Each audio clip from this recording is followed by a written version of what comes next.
Hey friends, I have a question for you.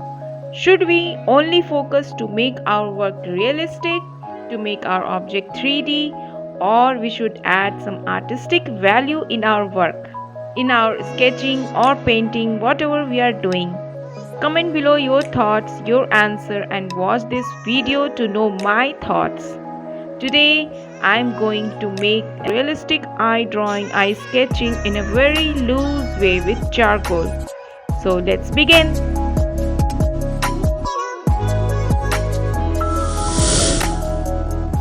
Hello friends, welcome back to my YouTube channel. So today I'm back with another tutorial of eye drawing. Today I'm going to make sketch of eye with willow charcoal. तो आप देख सकते हैं यहाँ पे मैं आज willow charcoal के थ्रू मैं यहाँ पे बहुत ही लूजली आई की शेडिंग करने वाली हूँ। तो आप देख सकते हैं यहाँ पे ये जो प्रोसेस है जिसमें मैंने एक 2 वैल्यू में इसको सबसे पहले जो भी हमारा वर्क है उसको मैंने कन्वर्ट कर लिया। तो इस प्रोसेस के थ्रू अगर आपको करने में थोड़ी सी भी दिक्कत आ रही है तो मैंने एक वीडियो पहले अपलोड किया था जिसमें एक स्टिल लाइफ का वर्क मैंने किया था, वो इसी प्रोसेस के थ्रू मैंने किया था। तो आप उस वर्क को पहले देखें। अगर इसमें प्रॉब्लम आ रही है थोड़ी समझने में तो आप उस वर्क को देखेंगे तो उसमें मैंने बहुत ही ज़्यादा डिटेल में बताया कि किस तरीके से हमें चीज़ों को सिंप्लीफाई करना है और क्या क्या चीज़ें ध्यान रखनी है। तो आप देख सकते हैं वो वाला वीडियो, ठीक है, क्योंकि अगर वो वीडियो देख लेंगे तो आपको यहाँ पे समझ आ जाएगा कि किस तरीके से हमें स्ट्रोक्स डालने हैं। ये जो है थोड़ा एडवांस लेवल है। तो और आई की जो बेसिक ड्राइंग है मैंने वो भी शेयर कर दी है। बेसिक जो पेंसिल के साथ तो बहुत ही पेशेंटली हमें करना होता है वर्क को, जिसमें हम स्ट्रक्चर के ऊपर फोकस करते हुए शेड करना होता है। तो जो बेसिक आई के स्ट्रक्चर की जो रियलिस्टिक ड्राइंग है उसको भी आप देखें, क्योंकि इस वर्क को करने के लिए दोनों नॉलेज को गेन करना मस्ट है। एक तो है जिसमें आई के स्ट्रक्चर को मैंने बताया है और दूसरा कि किस तरीके से हमें अपने शेड्स को, अपने स्ट्रोक्स को लूजली लगाना है विथ चारकोल, ठीक है। तो दोनों वीडियो को आप देख लेना, फिर उसके बाद आप इस वर्क को कंटिन्यू कर सकते हैं, ठीक है। तो आप देखो यहाँ पे जितने भी शेड्स हैं, जितने भी स्ट्रोक्स लग रहे हैं, जो भी लाइंस मैं डाल रही हूँ यहाँ पे, वो सिंगल स्ट्रोक्स हैं। उनको डाल के ऐसा नहीं होना चाहिए यहाँ पे कि अरे ये तो गड़बड़ हो गया, यहाँ पे थोड़ा सा लाइन चेंज हो गया तो इसका एंगल गड़बड़ हो गया, ऐसा नहीं होना चाहिए। आपकी लाइंस बिल्कुल पहले से आपको पता होनी चाहिए कि किस एंगल में आप लाइंस डाल रहे हो, किस वैल्यू पे आप शेड कर रहे हो, किस प्रेशर के साथ आप अपने शेड्स को ऐड कर रहे हो। जो बेसिक नॉलेज है, बेसिक जो हमारा स्ट्रक्चर के ऊपर काम होता है, वो सारी चीज़ें आपको पहले से पता होनी चाहिए, क्योंकि जो भी सिंगल स्ट्रोक आपको लगाना है वो एक बार में ही लगाना है, उसको ज़्यादा ब्लेंड नहीं करना है और वो पूरे स्ट्रोक्स दिखते हैं इसमें, ठीक है। तो इसीलिए मैंने जितनी भी वीडियोस अपलोड की हैं वो बिल्कुल स्टार्टिंग बेसिक लेवल से एडवांस लेवल की तरफ मैंने जो भी नॉलेज शेयर किया है, मैंने उसको एक कैटेगराइज किया है कि मैं बिल्कुल स्टार्टिंग से ग्राउंड लेवल से स्टार्ट करूं। तो अगर आप बिल्कुल बिगनर्स हो और फिर बिल्कुल बेसिक नॉलेज गेन करना चाहते हो तो आप मेरे पहले की वीडियोस को देखें, जो शेडिंग की टिप्स मैंने बताई है वो, या फिर और भी मैंने छोटे छोटे ऑब्जेक्ट के ऊपर ड्राइंग की है, तो आप उन वीडियो को आप देखें। तो अगर आप बेसिक स्टार्टिंग से करेंगे तो चीज़ों को बहुत ही अच्छे से समझ पाएंगे, ठीक है।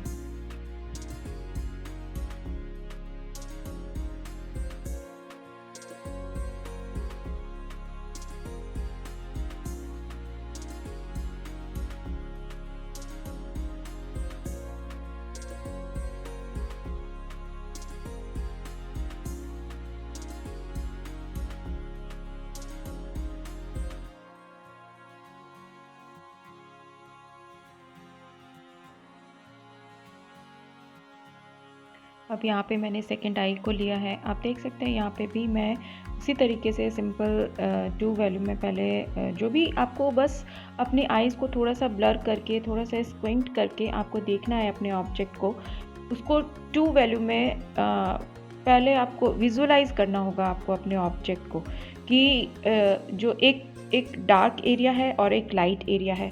तो आपको उसी के अकॉर्डिंग आपको सबसे पहले क्या करना है, आपको एक शेड दे देना है डार्क और लाइट का, और उसी एंगल पे देना है जिस तरीके से मैंने यहाँ पे दिया स्टार्टिंग में, ठीक है। फिर उसके बाद धीरे धीरे जो आपका चारकोल है उसको आप इजीली कर सकते हो। और यहाँ पे मैंने ये आप देख सकते हैं विलो चारकोल की एक बड़ी सी स्टिक है।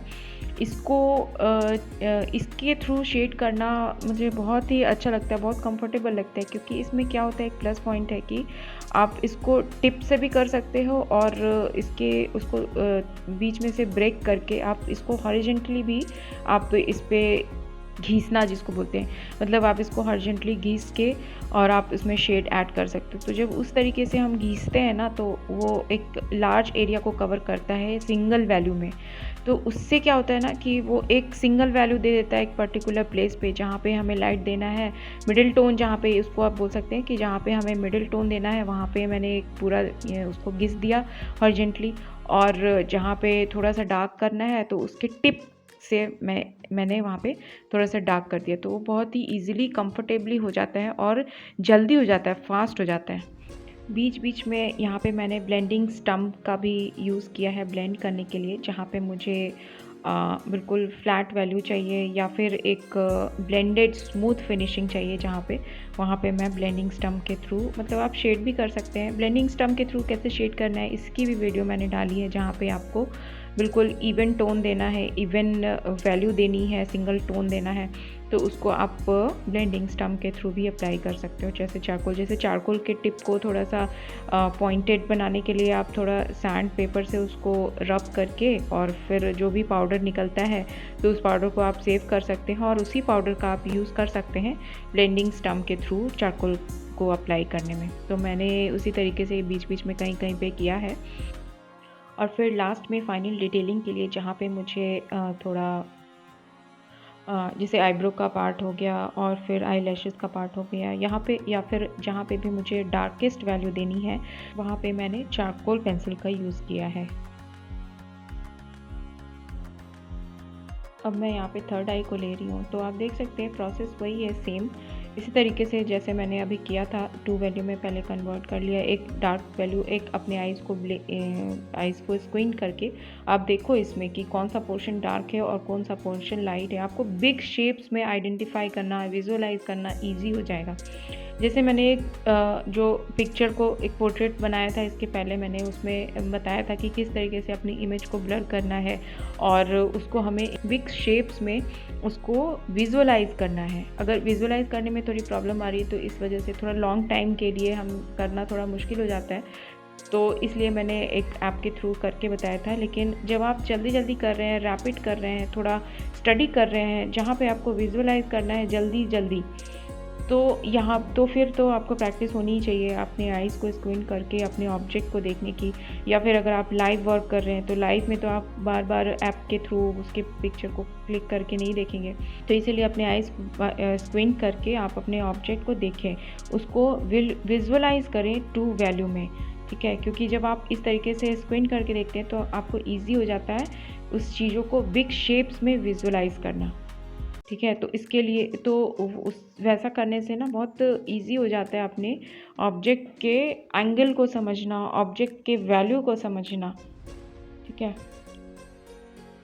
और फिर उसके बाद जब हमें लगेगा कि हाँ हमारा जो भी हमारा ऑब्जेक्ट है उसमें एंगल सही हो गया है, वैल्यू सही हो गई है, तो फिर उसके बाद फिर हम उसमें डिटेलिंग का काम कर सकते हैं। तो डिटेलिंग भी करना है तो ऐसा नहीं है कि पूरे पोर्शन में बहुत ज़्यादा डिटेलिंग कर दो, ऐसा नहीं है। मतलब कुछ कुछ जगहों पे आपको डिटेलिंग करनी है। जैसे आईब्रो का पोर्शन है उसमें जैसे सारे में मैंने हेयर्स को नहीं बनाए हैं, जैसे कुछ कुछ पोर्शन है कहीं पे हेयर्स को बना दिया, कहीं पे ब्लेंडेड फॉर्म में ही छोड़ दिया। तो इस तरीके से, क्योंकि जो नेचर में जो रियल ऑब्जेक्ट होती है उसमें बहुत ज़्यादा डिटेलिंग नहीं होती है, क्योंकि थोड़ा सा वो एक ब्लर्ड फॉर्म में ही होता है, मतलब बहुत ज़्यादा रियलिस्टिक में वो बहुत ज़्यादा उसकी जो फ्लेक्सिबिलिटी है, जो नेचुरल जो भी ऑब्जेक्ट हैं उनकी जो फ्लेक्सिबिलिटी है, उनका जो टेक्सचर है, वो सॉफ्टनेस होती है उनके एक सरफेस में, वो लूज़ हो जाती है।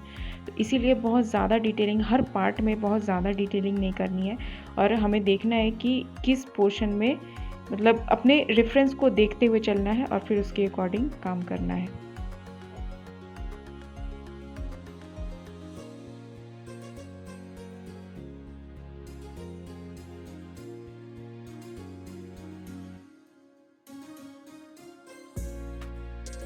तो friends, I have a question. मेरा एक क्वेश्चन है, आप लोग इसका आंसर मुझे कमेंट में ज़रूर बताना। जो भी आप मेरा वीडियो देख रहे हैं, इसका आंसर मुझे ज़रूर बताना कि आपके क्या थॉट्स हैं, आपके क्या आंसर हैं। ठीक है, तो मेरा क्वेश्चन है, क्या जैसे जब हम कोई भी 3D ऑब्जेक्ट बनाते हैं तो हमारा पूरा फोकस होता है कि हम अपने वर्क को बिल्कुल 3D रियलिस्टिक किस तरीके से बनाएं, बिल्कुल रियलिस्टिक करने में हमारा फोकस होता है। तो मेरा ये क्वेश्चन है कि should we focus to add some artistic value in our realistic work. मतलब कि जैसे सिर्फ रियल दिखाना हमारा गोल होना चाहिए, या फिर एक वर्क में आर्टिस्टिक सेंस की भी ज़रूरत होती है। मतलब वो कितना इम्पॉर्टेंट है हमारे वर्क में आर्टिस्टिक वैल्यू ऐड करना। इस सब मुझे बताना। जो भी आप वीडियो आप देख रहे हैं अभी इस समय, वो आप मुझे कमेंट में ज़रूर बताना। मैं जानना चाहूँगी आपके थॉट्स, एंड मैं अपना आंसर बताना चाहूँगी कि definitely there should be an artistic sense in our artwork, but don't confuse, our work should be strong, very very strong fundamentally। जो हमें हमारे स्किल को फंडामेंटली स्ट्रॉन्ग करना, वो हमारा प्राइमरी गोल है। ठीक है, जब हमारा फंडामेंटल स्ट्रॉन्ग हो जाएगा, जब हम स्ट्रक्चर के ऊपर, फॉर्म कैप्चर करने के ऊपर इनफ वर्क कर लेंगे, फिर उसके बाद हम अपने वर्क को थोड़ा सा क्रिएटिव दिखाने के ऊपर, थोड़ा सा मैच्योर दिखाने के ऊपर, थोड़ा सा आर्टिस्टिक वैल्यू ऐड करने के ऊपर थोड़ा सा वर्क हम कर सकते हैं। That is secondary. ठीक है, it's important but that is secondary. ठीक है, सबसे पहला है हमें हमारे फंडामेंटल के ऊपर काम करना है, और दूसरा कि हमें हमारी जो भी वर्क है, हमने वर्क किया है, उसमें आर्टिस्टिक सेंस को ऐड करना हमारा सेकेंडरी जो इम्पोर्टेंस है वो है। ठीक है, एक्चुअली क्या होता है ना कि जब हम हमारे वर्क को बिल्कुल रियलिस्टिक दिखाने की कोशिश करते हैं, तो फंडामेंटल तो खैर स्ट्रॉन्ग करना ही है, लेकिन जब हमारा फोकस होता है मेन बिल्कुल रियलिस्टिक वर्क, फ़ोटो जैसा दिखाने की कोशिश जब हम करते हैं, तो वो वर्क आर्ट वर्क नहीं रहता, वो एक फ़ोटो बन जाता है। ठीक है, उसमें हमारी क्रिएटिविटी बिल्कुल जीरो हो जाती है, और हमारा खुद का कोई आर्टिस्टिक सेंस नहीं रह जाता। तो जो हमारा आर्टिस्टिक सेंस है, हमें हमारे वर्क में उसको किस तरीके से ऐड करना है, उसको ऐड करने के लिए आपकी लाइंस जो है वो बहुत ज़्यादा स्ट्रॉन्ग होनी चाहिए, मैच्योर होनी चाहिए, कॉन्फिडेंट होनी चाहिए। ठीक है, तो हम अपने जो लाइंस हैं उनको किस तरीके से स्ट्रॉन्ग बना सकते हैं, इसके लिए एक बेस्ट एक्सरसाइज है रैपिड।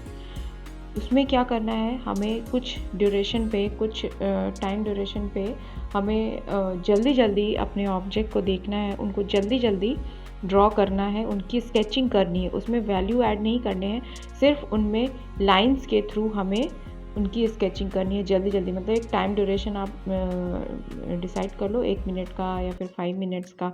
इस तरीके से क्या होता है, इसमें जब आप लाइंस के ऊपर वर्क करोगे तो फिर आपकी लाइंस जो होती है वो बहुत ज़्यादा स्ट्रॉन्ग हो जाती है, और फिर वो जब आप फाइनल वर्क करते हो तो वही लाइंस मैच्योर होकर आती है, और फिर हमारा वर्क एक मैच्योर लगता है। और प्रोपोर्शन जजमेंट होता है, लाइंस के एंगल का जजमेंट होता है, और मेनली प्रोपोर्शन जजमेंट और लाइंस की एंगल का जजमेंट और लाइन की क्वालिटी, इन 3 चीज़ों पे हम वर्क करते हैं। ठीक है, तो रैपिड की मैं नेक्स्ट सीरीज़ लाऊंगी। इसके बाद जब मैं फेशियल फीचर के ऊपर सारा वर्क कर दूँ, तो फिर उसके बाद मैं रैपिड बताऊंगी कि रैपिड को किस तरीके से करना है, हमें हमारी लाइंस के ऊपर वर्क किस तरीके से करना है। ठीक है,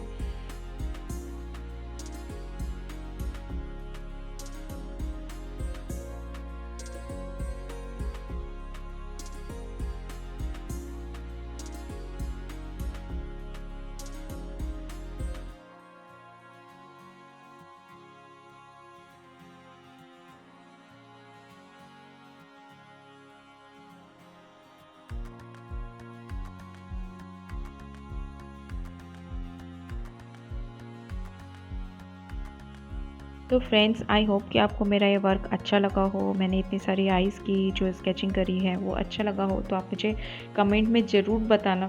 ठीक है, और मैं इसी तरीके से नए ट्यूटोरियल लेकर आऊँगी। तो आप मेरे साथ बने रहना, ठीक है। और रैपिड की भी मैं लाने वाली हूँ, जो कि बहुत ज़्यादा इंपॉर्टेंट है अपने वर्क को मैच्योर दिखाने में, ठीक है, आर्टिस्टिक सेंस को ऐड करने में हमारे वर्क में, ठीक है। तो आप मेरे साथ प्लीज़ बने रहना।